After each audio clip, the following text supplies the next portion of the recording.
Hello, dear viewers. Welcome to Korea from Inside, your trusted window into the heart of Korean entertainment and culture. Today, we're diving into a truly captivating story that's stirring emotions and sparking curiosity everywhere, a tender longing, Song Hye Kyo Mrs. Lee Minutes Ho. What's behind this emotional connection? Is there more than meets the eye? Let's find out together. Stay with us. Every now and then, the heart wanders back to memories too vivid to fade. For Song Hye Kyo, those memories seem to trace the silhouette of Lee Minutes Ho, a name that still lingers in quiet moments. Presence that left an imprint deeper than words can express. Though time has passed, her recent gestures and words suggest a tender longing, as if she's reaching out across the silence, missing the warmth of a connection once shared. Is it just nostalgia? Or something more? She stood at the window just before dawn, barely visible through the trembling curtains, as the world outside held its breath. Song Hye Kyo's eyes glistened, haunted by a single name, Lee Minutes Ho. Somewhere, in the tangled web of memories and brief encounters, his essence still lingered. And now, after months of silence, an inexplicable surge of longing had shattered her fragile calm. It began subtly.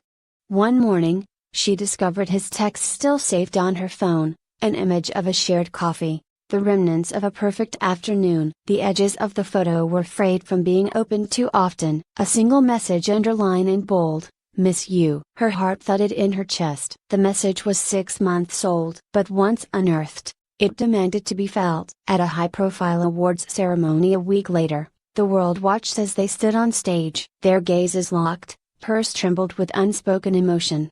Concealed under a practiced calm.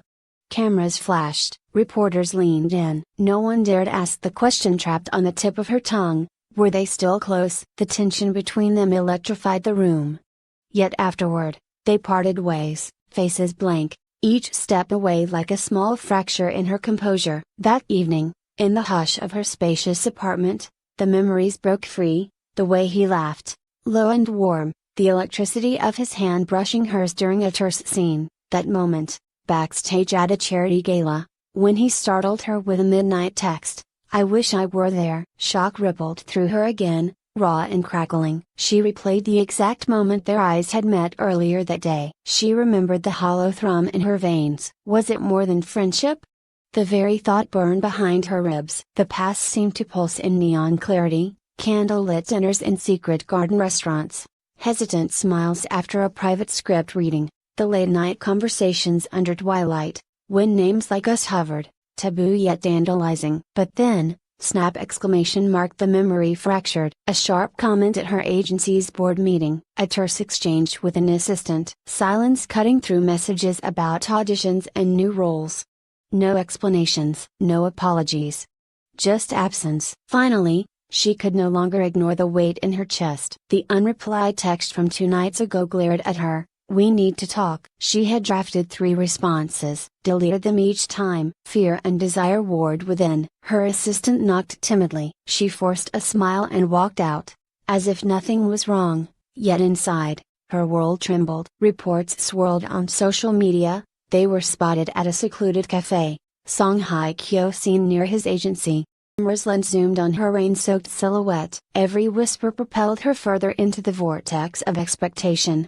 Her calm was gone. All she felt was raw edge, like she'd been unclothed in front of the world. It happened in the lobby of his building, an encounter neither planned nor avoided. She was crossing to her car when she spotted him. Posture was rigid. He looked as surprised as she felt. In that elevator ride up, they shared 30 seconds with no sound, but loaded with static. The lights flashed. She stared at his reflection. He stared back. Images of their shared past flashed, winning awards together at a film festival, laughing at embarrassing on-set bloopers, even that moment when she pulled his hand in the pouring rain to get out of a scene faster. At his door, she was staring at the blank space where his heart used to be. "Why?" she whispered. The question echoed like a gunshot in the marble foyer. He answered with clenched jaw, eyes distant. "His horse, I thought it was too dangerous. Too public." Her pulse slammed against her ribs. Public? It had never terrified her before. She wanted to scream, yes, but it was honest. He closed the door. but it stayed half open, just like the fracture in her chest. She stood in the hallway, body trembling. Was over, wasn't it? Yet, a fragment of hope flickered, just a spark, because the door remained unlocked. She realized then, he didn't slam it shut because part of him didn't want to let her go either. Back in her apartment, the tape of their conversation rewound on loop. She retraced every word: dangerous, public. Did that even mean? For a week, she spiraled. She dreaded the dawn. Every morning, she'd wake thinking, what if she never heard his voice again? One late night, unable to sleep, she found a photo hidden at the bottom of a drawer, him, sleeping on a couch, script draped across his chest, exhausted. She pressed it to her face. Tears burned a crater in her lungs. The cheesiness of the moment didn't matter, what mattered was that he had trusted her enough to send it. It shook her, made her furious and tender all at once. She scribbled a letter. You said dangerous. But my heart says it was beautiful. Was I wrong? She hesitated before sending it. Her thumb hovered, but she tapped send anyway. And then, nothing. 3 seconds later, her phone lit up. A message from him. I've missed you too. I still want us, if you do. Time stopped. The butterflies slashed bloody trails in her stomach. She didn't hesitate. She typed, let's talk, just 3 words. Then a final line. I've been longing. That night, they met again. The glow of a single street lamp, the same one where they'd laughed about a silly blooper months ago. This time, there was no audience. No cameras, just 2 stars, stripped bare. She looked up at him. He took her gloved hand. She felt the bones of his fingers, the electric warmth. I'm sorry, he murmured.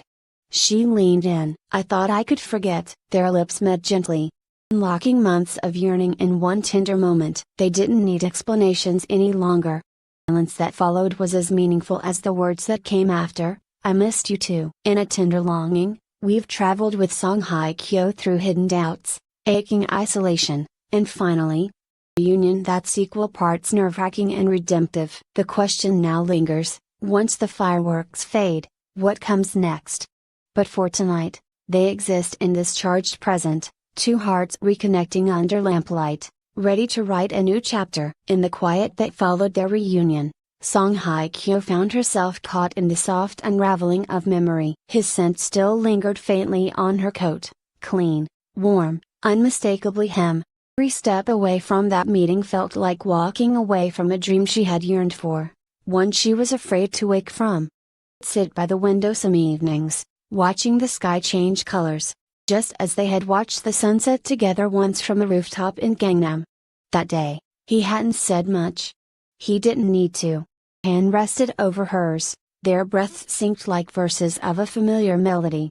Now, when dusk draped the city in quiet gold, she imagined him doing the same, eyes closed, thinking of her. Sometimes, in the middle of reading a script, she'd pause, lost in the shape of his voice. Not what he had said, but how he said it. Soft.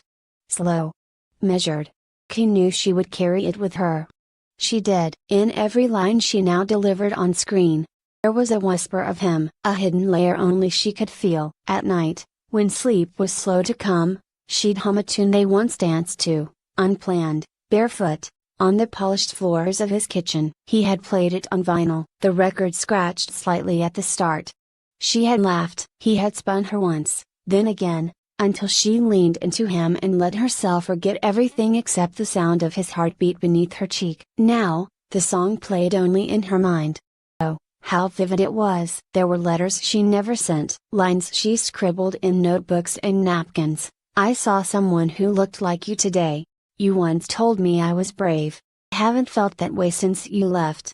I keep your voice in my pocket like a keepsake. No one knew, but she had saved one of his hoodies. It still smelled like late autumn. Whenever the loneliness became too heavy, she'd wrap it around herself and close her eyes. It wasn't just warmth, it was memory woven in fabric. She missed the way he looked at her when she wasn't watching, the half smile when she stumbled over her lines, the way he'd brush a strand of hair behind her ear and say nothing at all. Those silences, they were the most intimate things, as in them lived all the words neither dared say out loud. And yet, she didn't regret any of it.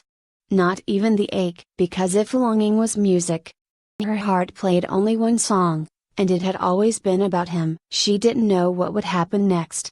Or their paths would cross for real again, or just in the quiet corridors of memory. But what she did know was this.